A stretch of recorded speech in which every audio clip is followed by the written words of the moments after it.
Cox's Bazar park থেকে বলছি। কে বলছেন? আমি কে বলছি সেটা জরুরি নয়।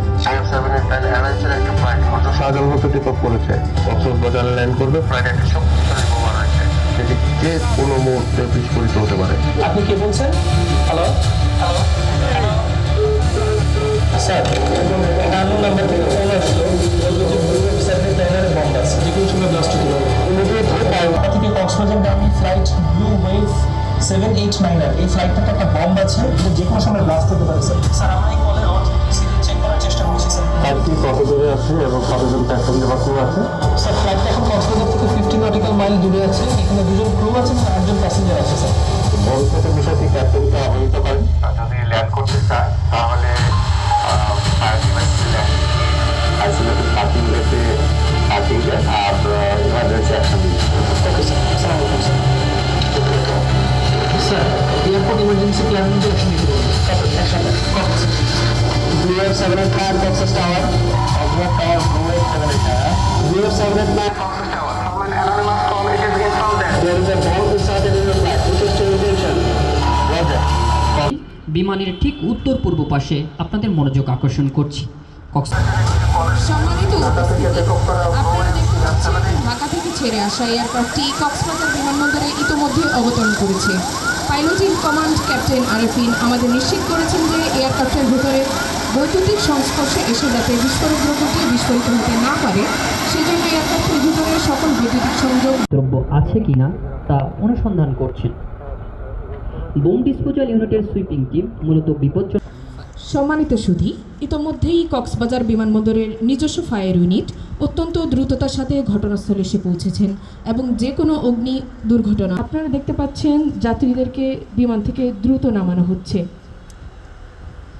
এবং তাদেরকে এখন বোম ডিসপোজাল ইউনিট বিমানের ভেতরে তাদের কার্যক্রম শুরু করবে।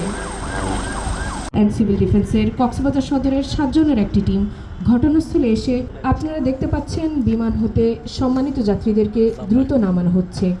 নিরাপত্তার শাসন করার পর সবচেয়ে গুরুত্বপূর্ণ বিষয় হলো নিখুঁত তল্লাশি পরিচালিত করা।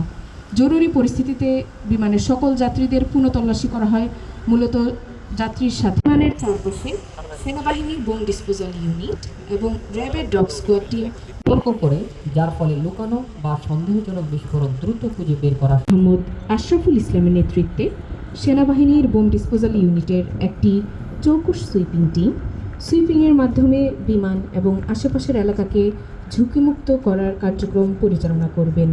অপরদিকে কর্পোরাল মধি আপনারা দেখতে পাচ্ছেন আইডিটি শনাক্ত করার পর সম্পূর্ণ নিরাপত্তা নিশ্চিত করার জন্য বাংলাদেশ সেনাবাহিনীর বোম ডিসপোজাল ইউনিটের 2 জন সদস্য ইউডি ম্যানিপুলেটরকেও সরিয়ে নিচ্ছেন।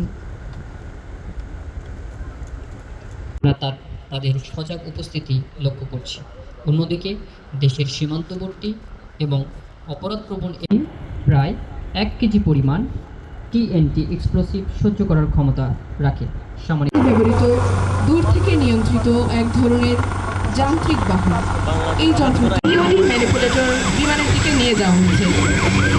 আপনারা দেখতে পাচ্ছেন বোম ডিসপোজাল ইউনিটের অপারেটর গণ একটি বোমা সদৃশ বস্তু খুঁজে পেয়েছে। ব্যবহৃত দূর থেকে নিয়ন্ত্রিত এক ধরনের যান্ত্রিক বাহন, এই যন্ত্র যদি কোনো বিস্ফোরক দ্রব্য পাওয়া যায় তাহলে তা ইউডি ম্যানিপুলেটর বোমসুট পরিত 2 জন অপারেটর ফাজিমুল বাশার পাশার নেতৃত্বে বোম ডিসপোজাল ইউনিটের বোমসুট মোকাবেলায় সিভিল টিমের কার্যকারিতা অত্যন্ত গুরুত্বপূর্ণ।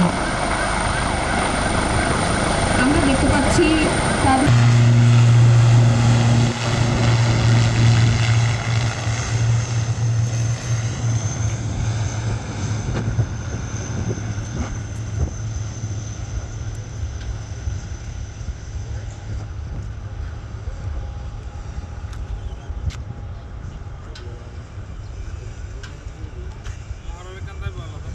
গোলাম মোর্তজা হোসেন মহোদয় এবং ডেপুটি অনসেন কমান্ডার হিসেবে দায়িত্ব পালন করে এয়ারক্রাফটের দিকে দৃষ্টি আকর্ষণ করছি।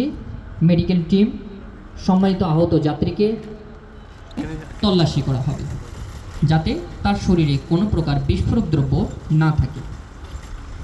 এই পর্যায়ে নিরাপত্তা তল্লাশি শেষে আউটার কর্ডন পার বিমানবন্দরটি বর্তমানে শুধু বাণিজ্যিক বিমানই পরিচালনা করছে হোসেন মহোদয়। সম্মানিত উপস্থিতি, পৃথিবীর দীর্ঘ বালুকাময় সমুদ্র সৈকতে আসা দেশি বিদেশি পর্যটক বিমানবন্দর পরিচালক মহোদয়ের স্বাগত বক্তব্য 11টা 5। তাদের জ্ঞাতার্থে জানাচ্ছি যে এয়ারক্রাফটের ইনার কর্ডন আউটার কর্ডনের মধ্যবর্তী কেন্দ্র করে অনিয়মিত ফ্লাইট পরিচালিত হলেও বর্তমানে আন্তর্জাতিক টার্মিনাল নির্মাণের পরিকল্পনা আছে। দেশের দীর্ঘতম রানওয়ে হিসেবে স্বীকৃতি এনে দেবে। বিমানবন্দরে নতুন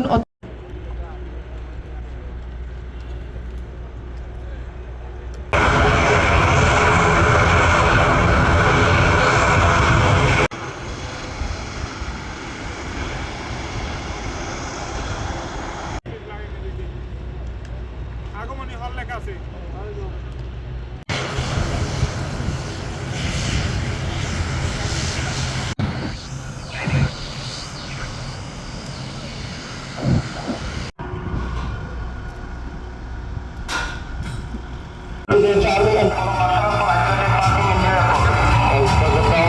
অনসেন কমান্ডার এবং ডেপুটি অনসেন কমান্ডার উপস্থিত হয়েছে। আজকে নিরাপত্তা মহড়াটি অনসেন কমান্ডার এবং ডেপুটি অনসেন যাত্রীবাহী বিমানে বোমার হুমকি এবং অনাকাঙ্ক্ষিত ঝুঁকির আশঙ্কা বিবেচনা করে অনসেন সম্মানিত সুধীমণ্ডলী, আপনারা দেখতে পাচ্ছেন যাত্রীদেরকে ধাপে ধাপে ঘটনাস্থলে পৌঁছে অনসিন কমান্ডারকে রিপোর্ট করেছেন এবং নির্দেশনা পাওয়ার সাথে সাথে তারা তাদের কার্যক্রম শুরু করেছেন। AW139 মেডিভেক হেলিকপ্টারটি আহত সম্মানিত যাত্রীকে নিকটবর্তী হসপিটালে পৌঁছে দিবে। আমরা দেখতে পাচ্ছি বিমান বাহিনীর বোম ডিসপোজাল ইউনিটের সুইপিং কার্যক্রম চলমান রয়েছে। তারা বিমানের বাইরের অংশে আইইডি বা ইউটি ম্যানিপুলেটরের মাধ্যমে বোম সদৃশ বস্তুটিকে বোম সাপ্রেশন কন্টেনারে রাখা হচ্ছে। তাদের যৌথ তল্লাশি কার্যক্রম পরিচালনা শেষ করেছে। নিরাপদ ঘোষণা করার জন্য ধীরে ধীরে চেয়ারম্যানের কাছে এসে রিপোর্ট করছেন এবং আমরা দেখতে পাচ্ছি এই মুহূর্তে তারা বিমানের তল্লাশি কার্যক্রম থেকে যে সকল প্রতিবেদন পাওয়া গেছে তা মান্যবর চেয়ারম্যানের নিকট রিপোর্ট করছেন। সকল এলাকা সম্পূর্ণ নিরাপদ বলে ঘোষণা করা হয়েছে। সুপ্রিয় সুধী, বোমা উদ্ধারিত স্থানে সুশৃঙ্খলভাবে অবস্থান গ্রহণ করার জন্য সবিনয় অনুরোধ। নিয়মাবলী পালনে আইকিউর সাথে ঘনিষ্ঠভাবে কাজ করছে। Ready please sir.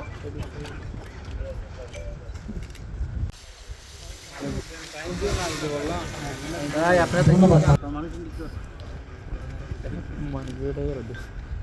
নমস্কার।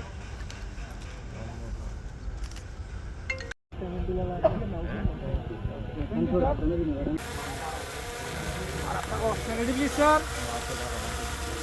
প্রতিটি বিমানবন্দরে প্রতি 2 বছর অন্তর অন্তত একবার এয়ারপোর্ট সিকিউরিটি এক্সারসাইজ আয়োজন করা বাধ্যতামূলক। উক্ত নির্দেশনা মোতাবেক আজকের এই মহড়ার আয়োজন করা হয়েছে। এই মহড়ার মূল লক্ষ্য হচ্ছে বিমানবন্দর, সম্মানিত যাত্রী, কর্মী এবং সামগ্রিক বিমান চলাচল ব্যবস্থাকে হাইজ্যাক, বোমা হামলা বা যে কোনো সন্ত্রাসী কর্মকাণ্ড থেকে রক্ষা করার সক্ষমতা যাচাই করা। বিদ্যমান নিরাপত্তা পরিকল্পনার কোনো ঘাটতি থাকলে তা চিহ্নিত করতে সহায়তা করে। এটি মূলত সম্মানিত যাত্রীদের জন্য আন্তর্জাতিক মানের নিরাপত্তা ও সেবা নিশ্চিত করার একটি অঙ্গীকার।